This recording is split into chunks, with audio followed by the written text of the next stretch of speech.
Nego kɛra fɛ di ko i k'a dɔn foli ni tanuni an b'o kɛ ka ɲɛsin labɛnbaw ma an balimaw jateminɛ hakili jagabɔ ko lajɛli min de la ka kɛ walima min de la ka fɔ a bɛ kɛ sababu ye sini ani sinikɛnɛ fili an ka kisiw ma ne bɛ to k'a fɔ aw ye mɔgɔw bɛ ne ka kuma filɛ k'olu k'ala kan ye ne bɛ to k'a jate fɔ aw ye mɔgɔw ɲɛna ko ne bɛ kuma minnu fɔ catiribɔ kuma don ni ye min fɔ a ye a tɛ mɛn o misali bɛ da kɛnɛ kan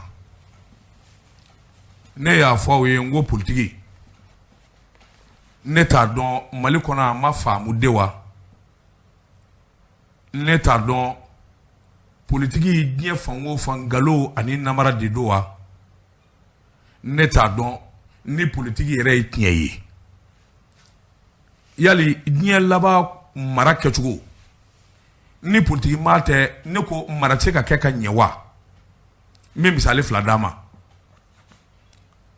anw y'a ye Mali yɛrɛ la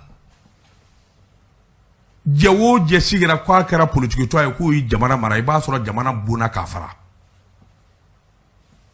a y'a jateminɛ Adima na Adima bolen kɔfɛ politikitɔ min ye jamana mara o kɛra IBK ka parti ye RPM a y'a jateminɛ politikitɔ wɛrɛ minnu n'olu ye fanga kɛ Asuma b'a la Musa Mara ka parti b'a la sabula ninnu bɛɛ lajɛlen kɛra premier ministre ka tɛmɛ Moribo Siribe o ka parti b'a la Fara an ka wuli a y'a jateminɛ jamana in kɔnɔ maa ma kɛra ministre ye ko maa n ka wulili nɔfɛ walima i ye gɛlɛya sɔrɔ a b'a sɔrɔ a bɛɛ lajɛlen politique ministre ye o misaliw caman b'a kɔrɔ Adima fanga na kana ngi ɲininka IBK ka fanga na politique ministre politikitɔn olu de jɛra ka fanga in kɛ ɲɔgɔn fɛ a ye fanga kɛcogo lajɛ a ye fanga bancogo lajɛ a bɛɛ politikimaw de farala ɲɔgɔn kan jɛ fila n bɛ kɛ to ɲinikaw fɛ président Amadu Tumani Ture Ala ka hinɛ hali n'a bɛ politiki baara kɛ politiki maa tɛ hali n'o y'a sɔrɔ dɔw y'a ɲini k'u bɛ politiki tɔn sigi a kɛrɛda fɛ k'u dulon a la k'u banba ka wuli a ma ɲɛ Amadu nin tɔnba fila ni ɲɔgɔn cɛ n'o ye Adima ye ka na bila RPM na ale ye camancɛ kɛ camancɛ fanga k'i bɔ a la n'o ye Jɔnkuda ye wallahi ta kana t'a la mɛ min fɔ nkalon tɛ walima a bɛ ATT fɛ o tɛ walima a bɛ karisa de fɛ walima karisa ma da o tɛ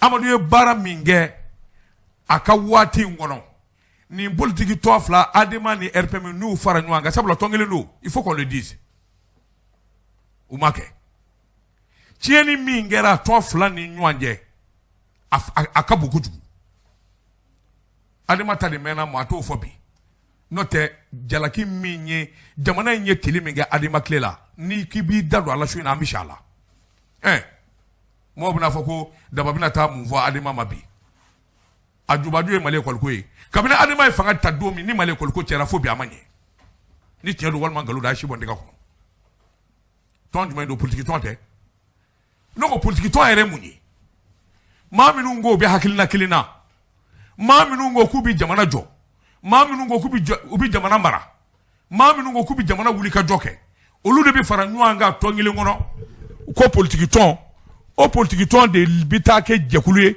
jɛkulu min bɛna fanga minɛ k'ale bɛ jamana mara wallahi a dɔw tɛgɛjɛ de nana fanga na bolo kolo dɔrɔmɛ 20 t'u bolo ne ko n'i ye fantan ta k'a bila wari kunna n'i ye banabaatɔ ta k'a bila wari kunna a bɛ mun kɛ fɔlɔ k'a yɛrɛ furakɛ ne bɛ misali min d'a ma a ye a kɛrɛ filɛ dɛ maa jumɛn bɛ Mali kɔnɔ bi ko k'a kɛra faamaba ye ko mɔgɔw b'a tɔgɔ fɔ nin ye minisiriya kɛ nin kɛra premier ministre nin kɛra nin ye ko a ma kɛ nafolotigiba ye a y'a jateminɛ yan'a ka kɛ a tun bɛ cogo di mais an sɛgɛnna sa wallahi kamale imbaraka bara minga be no Assimi Goïta ye wulada ina do ine wele ako daba aw te ko caman galama fen jaman bi sababu de kala nga min dara ka kala fe na to do mine bi do fiala ngwe ejo na ko ale docteur yi ngorod mai ako ponji ako machine min be na bi jalizi ke mali be akele ngunde mali kono mi ngumbe na do ka bi sina bi chen mali be mo bi bo nye fa be fe kana biya kanu yere la jo machine no e jalizi ako president zigi furadama kana bla bila kalo kele anana ni mi nye mali kono abi dem ga ni kilimbo mani mati je machine able ponji ay be ka kleta de marché dira doma million bakili milliard kili machine nana ma se ka monter akerata borata o manga bisina o nyeti nyini mo barakasa ami doni na copie machine wara unana bi ponja akura aba manana so rasi fanga do namara tala mangandala o ay marché diri mai taranga na mungana mu inana ni fedo e mina bole do mini ba puma nyami voteu inana nae walma yidaki kandige kalu damade ngona Assimi Goïta kele ka fangata mo buto ka nyon nyini ne ko abinye wa ne eske ko iminye asiga be lamuna na amanya ibito ala koi kana dute male ka nyon nyini ga kwalma ni ngwe iminye wa o dute de o ni sigara doro era ba do ibito ala na amanya ibito ala o abinye menyeni nye munye e ka dala diko ne ka dala e ka son ne ka son fɛn minnu be ne ere ba don e sababu se ko se jamana ma i sababu se ko se barakɛla wɛrɛ ma min ye jamana denye mo jigi dalen bɛ min kan min bɛ foroba baara la e sababu se ka o dɛmɛ a ka baara la e ko kɛ bani mo na fɔ hɛn e ta ye dɔ wɛrɛ kuma kɔ e t'a ɲɛdɔn kuma de ye gansan ye an bɛɛ ko k'an bɛ sini ɲini an bɛɛ ko k'an bɛ arijinɛ ɲini ko sabula ni sara jan nɛmɛ ni arijinɛ de bɛ yen min y'a fɔ e y'o ye an ko a kumana de i kira maa min ni kumakan in jiginna a kan n'o ye kira Muhamadu ye ya Rasulullah e y'a ye wa ne fa y'a ye wa ne ba y'a ye wa e fa y'a ye i ba y'a ye wa an dugulen don a ko mun na kumakan o kuma daba bɛ min kan ka kɛ kuma ko gansan tɛ ko ye ko belebeleba don a bɛ fili a bɛ nkalon tigɛ nka kuma dɔ la a da bɛ porokoto ka se fɛn dɔ bɔ o bɛ mɔgɔ sɔn hakili la ne ka kɛrɛfɛ misali bɛ min nɔfɛ n k'i ma ko politiki jamana in politiki ma ne tigɛra a la fo ka n jɔ a kɔfɛ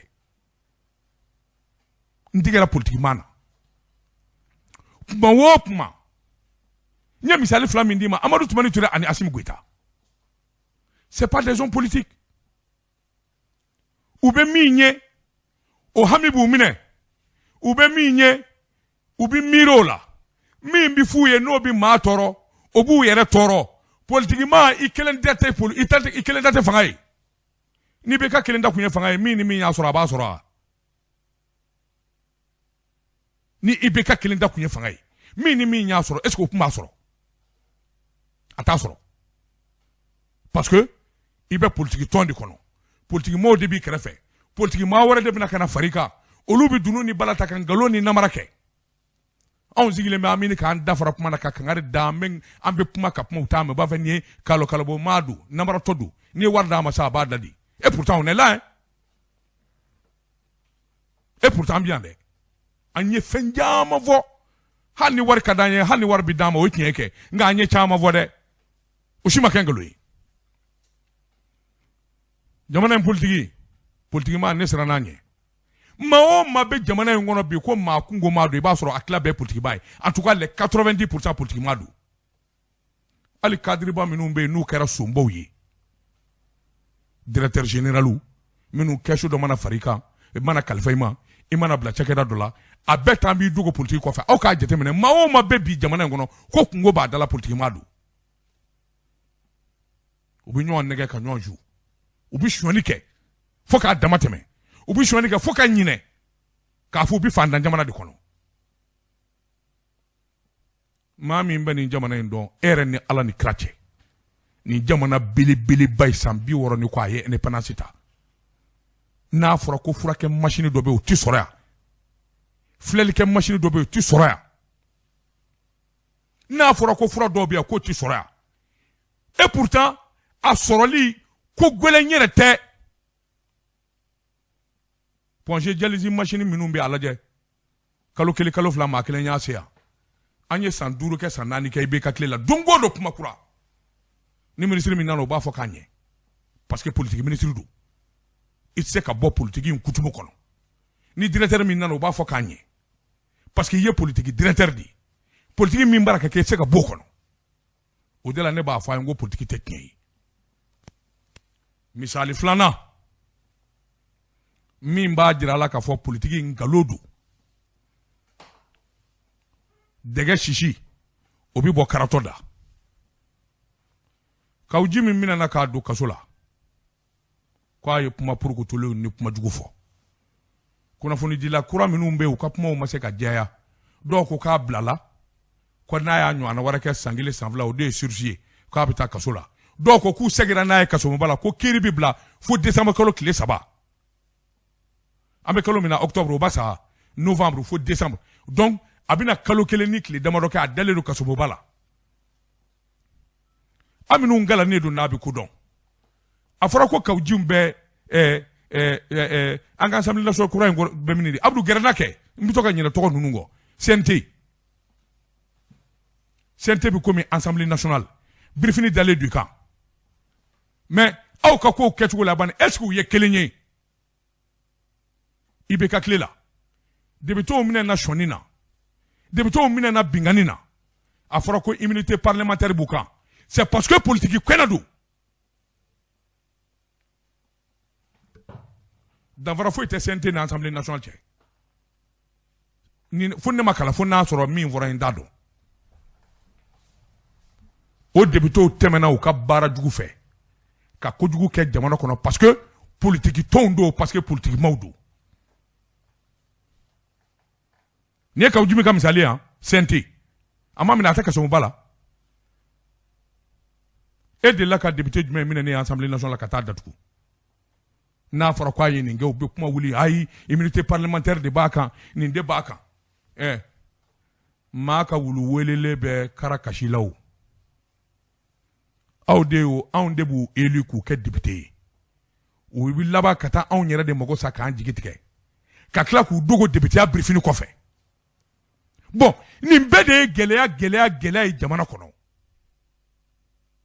nin bɛɛ de ye mankan ye jamana kɔnɔ yalima waati dɔ ma se anw ka fara ɲɔgɔn kan ka hakili jagabɔ kɛ yalima nin ko minnu bi kɛ misali minnu bara ka ta bi yalima an k'an ka tɛmɛ n'o de ye wa tellement an k'an ka segin kɔrɔlenw na wallahi ne malidenw ɲininka bi k'a fɔ n'i kɛra député k'i ye kolankolon kɛ i ye sɔnni kɛ walima i taara bi dɔ ka dugukolo kan k'i ka minɛ ka don kaso la bɛɛ b'a fɔ k'a ka kɛ immunité parlementaire ko nin y'o bannen mieux n y'a fɔ a ye n ko politique ani politique kɛba ani politique maa kana daw la e yɛrɛ ni ala ni kira cɛ e k'i sigi k'i miiri un Kawujim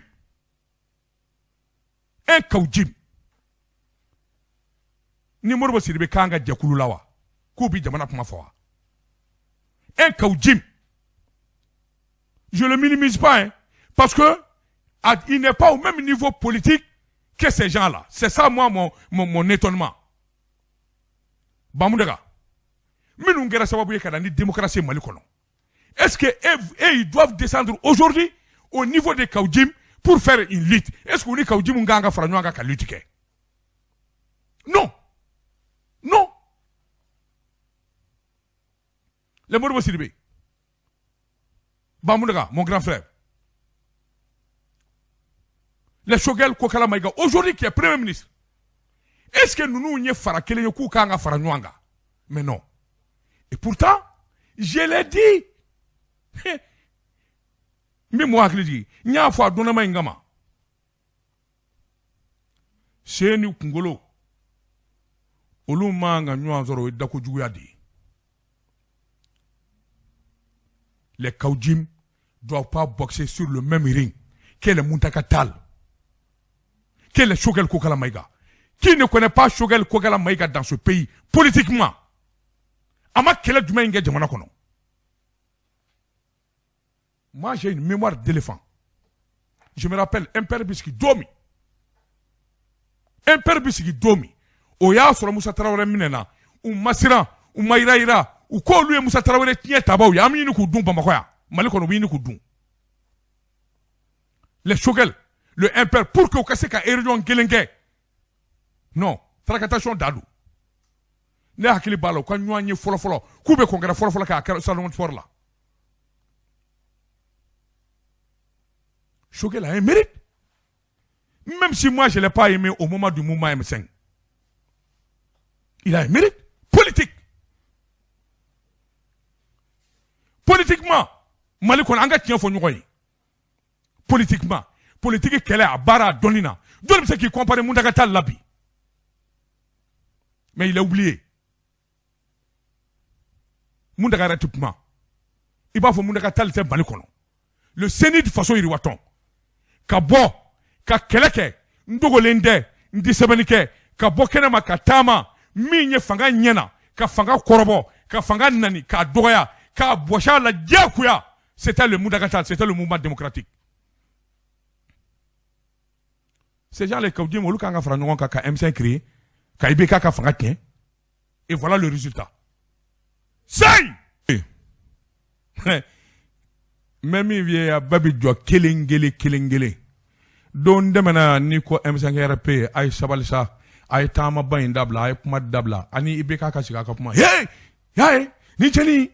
N'afiki de do, fait, fait, oui, nide Mamoudou Digo fait, bon, t'as vu? N'afi ungo shoba dje namaradu.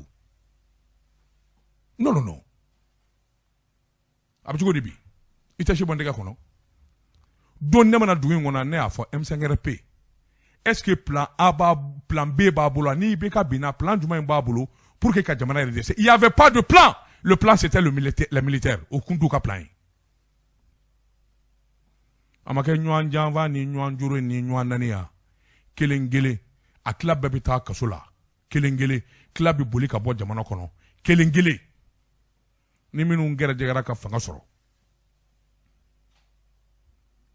mate animateur la wal ma journaliste la minye Shogel teguluma ka temeneka quand je le voyais il était quoi comité stratégique quoi du M5 c'était ça hein? Le président du comité stratégique du M5. Nine Kounyoye, donc nous au même énervé. Parce que tout simplement, j'avais mes raisons. Mais, le jour il a été nommé premier ministre, Wallahi, Nyengale alala, Madelika nyine kaye. Abi Boalanda nyine kaye, ala de a douala, fait Hachim Goïta de akaye, Oba Boala. Non, ma Boala, ni transition banque, ma c'est Abi Boala. Neti Boanda inane alate, ala de ne dundala, matene Boala.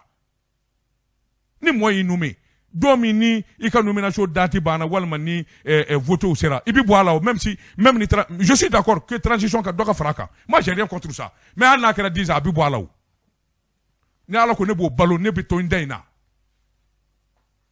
et c'est ça la réalité des choses. Certains me posent la question mais d'abord pour toi tu as changé hein? J'ai pas changé, c'est-à-dire que c'est pas la personne du premier ministre, c'est l'État, c'est le Mali nga jamana de do. C'est pas la personne de comment il s'appelle, de Shogel Kokala Maïga. Non. C'est pas sa personne. Le problème, non. C'est le fondement de l'État. On veut un État souverain. On veut l'avancement d'un État. Ni Shogel yelemana bi ka ke chefarien, na yelemana ka ke kelekecheye, na yelemana ka jamana deme, na yelemana ka jamana tienfo. On bi tout ako. Han na sora ko na ka kungo mi magne. Nous on va le suivre. Mais ça veut pas dire quoi amita nyini? Non. Demandez le mouvement M5. Ni d'abord tu de la caillou ka réunion na chekeli. Demandez le mouvement M5.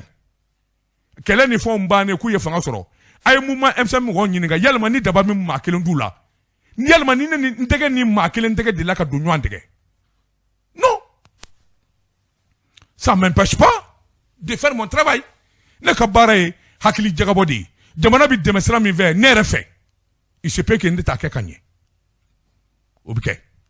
Mais ne yɛrɛ fɛ ni n filila ni maa min ye n wele kɛ n ladi n b'a fɔ ɔhɔ o ye tiɲɛ ye. N'o ye tiɲɛ ye dɛ. Moi j'ai dit Choguel, Moundaga, Modibo Sidibé, tant d'autres, des grands hommes politiques. Olu tu manga songa jigi kata dingue do kono. Ma do be ku bi fara nyanga ka fanga tien. Et voilà le résultat aujourd'hui.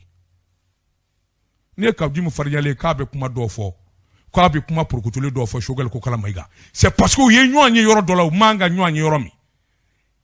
Et il croit que il est au même niveau que lui. C'est ce qui le pousse à dire certaines choses. Mais l'explication est pure et simple. Non. Moi, la première fois quand j'ai vu Kaoudim dans ma vie, la première fois, je me rappelle, c'était à la maison de la presse. L'invité d'honneur ce jour-là, c'était également l'imam Diko. Il se disait porte-parole de l'imam Diko. Que l'imam Diko Katide de Aïe. Alors, ce jour, à la maison de la presse, ils ont fait un programme. Comment vous appelez Mamimbe, ni Djamabiora Mimbi Puma Nyanabo Kako, Puma Didi, Abifo Touakanatou, maître de cérémonie. On m'a choisi comme maître de cérémonie.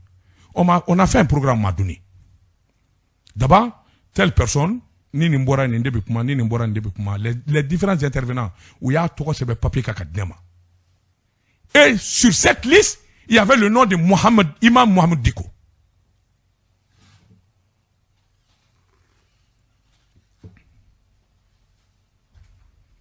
Alors, cérémonie d'Amlena. Ce jour-là, il m'a donné 500 €. Nous, au foyer, ne pas de Ngalola, Kabini Ngolola, Kongana Kafisilo Wale, Mao Maye Numa qui est bien la tria qu'on a fait. Qu'est-ce que je peux avoir contre Imam Duko ou bien qui que ce soit dans ce pays? Non. Mais Niminga nga fo do mi mbo fo pian. Ota dira ka fo mi iye Numa mi ngenda do non. Alors, Duko, quand Imam Duko est venu, il devrait intervenir. Quand Dieu m'est passé me voir, il m'a dit, écoute, c'est vous le maître de cérémonie. Pourquoi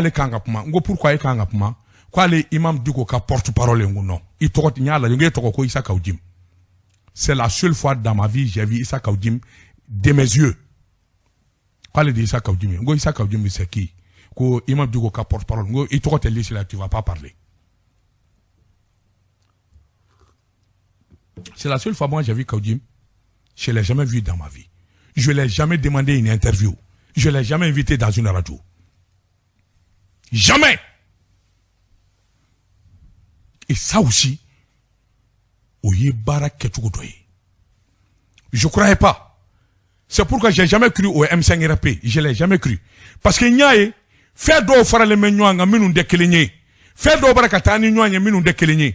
Et je savais que c'était pour un jour. Ou bien qu'elle du non fait nous qu'il bana à dakolo biti ka flengono di parti politique minu zigira ka kele ne fo ngedi bilo luchira wo kuma be M5 RFM ma les partis politiques minu nya fanga ke nyu ave 100 ans ou bolo bi fanga na olu yere kera kuma be M5 RFM ma et voilà le résultat ni ala minge minye do mi son et c'est ça aussi. C'est ça aussi la vie. Et c'est ça aussi la réalité. Choguel Kokala Maïga, quoi qu'il fasse au M5RP, a nyena nye balia, ou ye kele ketu minge kaibeka kafanga d'Afri, moi je ne suis pas content, je l'ai jamais aimé et je le supporterai pas. Ni Segira Kabimba fonga manye. Mais aujourd'hui, ils ont reçu. Ça il faut le dire. Choguel a reçu. Parce que à ce moment-là, Kabo Djakulina, Ablala Baramina au Premier ministre Yaï. Abaraka jamana kuna wolobi. Abaraka puma minu vobita jamana jimisara jamana jodo. Matika kala fait quitter krafeu. Sois sérieux? Tu peux pas prétendre aimer Assimi Goïta quitter Choguel fait. Non, c'est faux. Ni mamingu ima ko me Assimi Goïta fait. Ah oui, le président il est en train de travailler. Abaraka baraka me Assimi Goïta fait mais Choguel non, mais c'est faux, il t'a Assimi fait. O flanga foi de o ngalo de o. Matika kala fait quitter krafeu. Donc,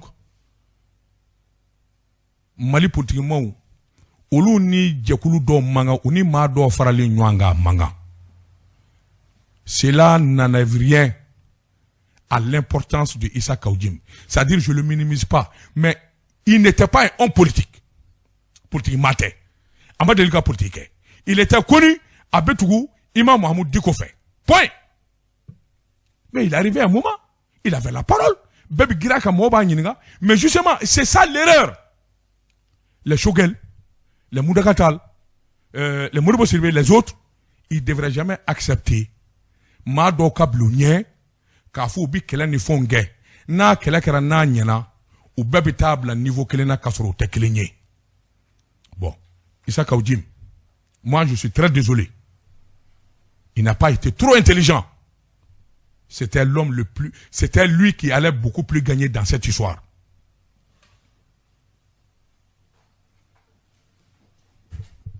Allez, m'a fait qu'un premier ministre d'EA. C'est Issa Kaoudim qui voulait être premier ministre. Mais qu'est-ce qu'il veut? Des porte-parole, tu deviens 4 ans vice-président d'une assemblée nationale. Mais qu'est-ce que tu veux? Des vendeurs de tissus au marché, tu deviens 4 ans vice-président d'une grande institution. Mais qu'est-ce que tu veux? Moi, je vais beaucoup réfléchir.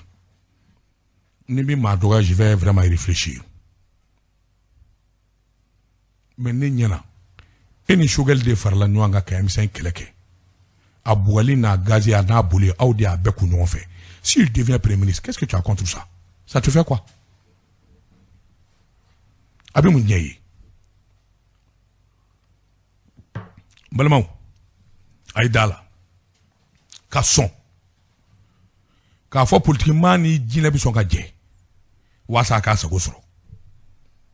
Mbalmaw aidala.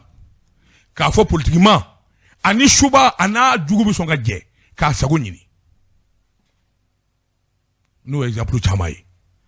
Misali tadro sur l'adema. 100 ans fanga babulu. 100 ans adungo na sa go be ka jamana kono.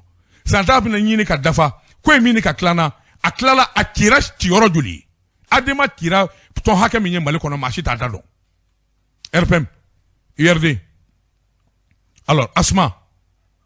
Atobeu. Comment il s'appelle? Edouin. Kado Kenga parti toi dit. Gindo wa, comment il s'appelle Gindo? Son parti c'est quoi là? Kodem. Nimbe bora FN là. Kodem bora RPM là. C'est l'adima. Mais non. C'est-à-dire que ne mana ye voté manase ni politiquement bu se ka do anga tuwori kan galoti ka anye tuguni ne se ka dala. Et puis chose plus grave ni ne politique to do e ko bina kuma ko transition kana jenya do mi variable la ni voté que la sini mate era so moti voté maldo ni che ne tati France ko ne tati Russe ko ala ka jamana deme nanga herbe irusu dubulo ya rabbi ala ku duanga jamana kono anu ka nwanyi nanga herati France bolo ya rabbi ala France yoro jana tuwe ala ka ro jaya malijo ye min jira kile fly na Bamako ya ni wasara malide chemani musuma akana ke manga ide akana chene gene bebora mo buye boli minge uko keni barai ani hakili nyumai yere ko ni tako ango bla fola ka nyashi jamana ma iya mi ye fenzoro iye sangazo chama do mali kono ka soro mali be iya mi ye milliard chama détourné ikase ke wardu lafia la o ka soro mali be be mana mi keminga sakera sangile sanvla sanzaba sanduru transition katama tamani ndamata korocheni ka dabla ngalo ka dabla namara ka dabla cha ne bi dokew transition ngono ndenji ja ko dabla ke nyeshi jamana jolima e min dlo bena niye docteur e min dlo bena niye douanier e min dlo bena niye cadrier wo mi bolo ni baraka nemu ni baraka sonzo a blake sans ba ngono no kera e ko antna nyo azorowa ma do bene no amana nwan we ache faama bola fanda bola no ngo no ni na cha est ce que queen abinya eno ngo ni ziga bela kwara nya ni kade obiele he bafa ye fomu no nzira ne di no nge sala ngo edwuma go wallahi binye mali bi jan dama fanda ma to bi warto ma bolo kono